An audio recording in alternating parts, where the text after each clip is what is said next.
playoff loss to the Titans, and since then, despite double the amount of losses in fewer games and a QBR down 20 points and less accurate passing, completion percentage down, interceptions up, everything seems to be going in the wrong direction for Lamar Jackson since that moment. And it has been a week of people on this show basically writing off the Ravens. But Dominique Foxworth, you told me this morning you're not one of them. Why?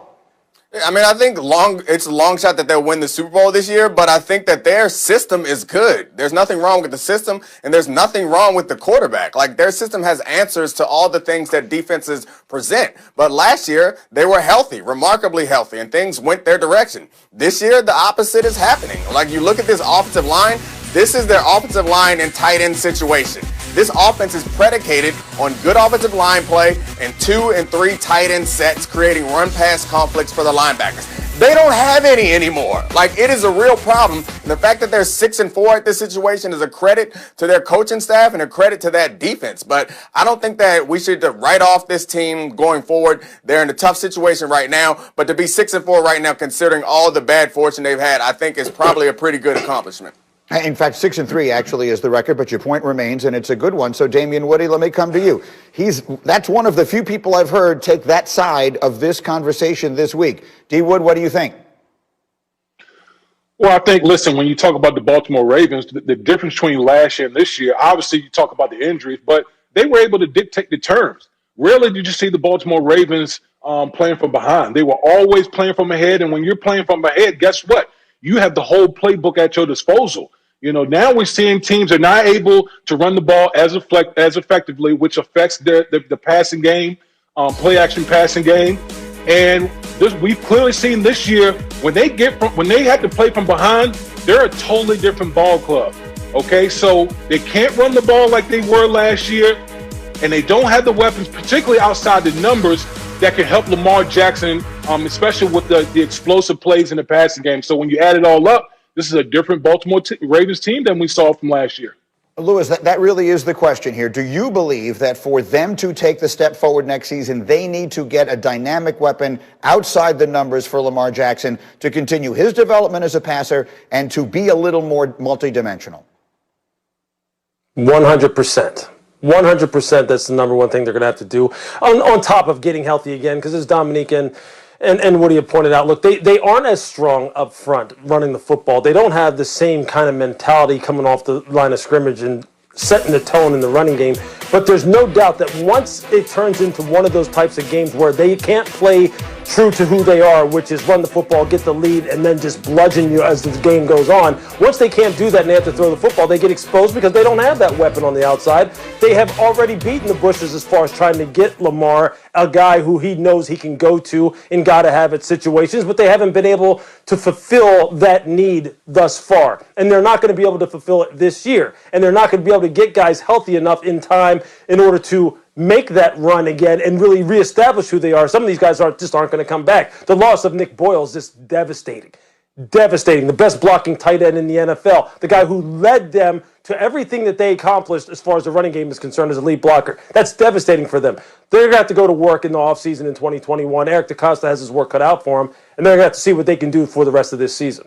So there are some questions, both short-term and long, in Baltimore. Meanwhile, of all the things anyone said yesterday, let's get to the one I found the most interesting. Let's talk about two sport stars, okay? Let's reminisce, shall we? There was nothing more fun than watching Bo Jackson play football, except maybe watching Bo Jackson play baseball. Maybe the greatest of the two sports stars in recent years. And then, of course, Deion Sanders won back-to-back Super Bowls in the NFL and was among Major League Baseball's leaders in triples and steals. So another two sports star. Kyler Murray, you remember, first overall pick in the NFL. A year earlier, he was the 9th overall pick by the Oakland A's. And yesterday, listen to what he was saying about baseball. If I would have chose baseball, I think I would have been missing the hell out of football a lot more. But no, for me, I wish I could do both. I definitely feel like I could. You know, I never say never, but as of right now, man, I'm having fun doing what I love. So he says that, and of course everybody loses that right there. Like, I see the look on your face, Dominique Foxworth. You love it, don't you? Absolutely. I mean, that was a heat check moment for him. He's feeling really good about himself. But when you really think about it, if he really wants to do it, who's going to say no? You think Major League Baseball is going to say no to having a star like that and the attention that it would bring? Or do you think the Cardinals are going to be like, nah, our first real homegrown franchise quarterback that we ever have, no, we're not going to let you do what you want to do? Yes, Mr. Greenberg, what do you have to say? I'm going to say no. You cannot play quarterback in the National Football League and play in the majors at the same time. Bo Jackson would show up to Oakland in October. You think you're going to have an NFL team where your quarterback is going to miss all of the summer and all of the preseason and the first 6 weeks of the season, then show up and be your quarterback? That's not an option. And we also thought having a 5'7" quarterback in the NFL was also impossible. So I'm not saying that I'm not saying that he's going to succeed at it. I'm saying that nobody can stop him. Who's going to stop him? Are the Cards going to put their foot down and say, no, we don't want a franchise quarterback who wants to play baseball? Or is MLB going to say, no, we don't want that attention? Everyone is at whatever he wants to do is what's going to happen. If he decides he wants to play baseball, I guarantee you no one's going to stop him from doing it. Jeff D, talk some sense into this man. Well, at some point, Kyler Murray is going to be up for a huge second contract, and we've seen the numbers going around for quarterbacks. And I guarantee you when they do that deal, there's going to be language in there that stipulates that he stick to football or that he forfeits certain money if he goes to play baseball. And again, it would be awesome to see. We'd love to see guys do something like that. He's good enough to do it. He's talented enough to do it. But I don't think it's practical in the world of the Arizona Cardinals. Nick is saying it works for baseball. Yes. It works for Kyler Murray. Yes. It does not work for the Arizona Cardinals, and I think that they will have something to say about that in the future when they sit down to do that next contract, which will be a record-breaking deal. Let's just do a little dramatic reenactment here. All right, Louis Riddick, you're the general manager of the team, and I'm Kyler Murray, and I walk in and I say, hey, I've got an idea. Next year, I'm going to go play baseball, and then I'll come here and I'll start playing for you guys again in October. Louis, how does that conversation go?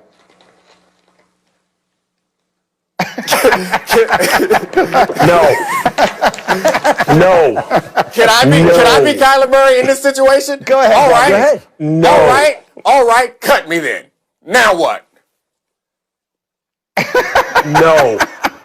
I'm not going to do that either. You either let me do what I want to do, or you let me go. Like it's not. It's not going to go like that. It's not going to go to where you're just going to let him do what he wants to do. You're going to take care of the young man. You're going to talk to him about the fact that look, he has a chance to be a position redefining type of player.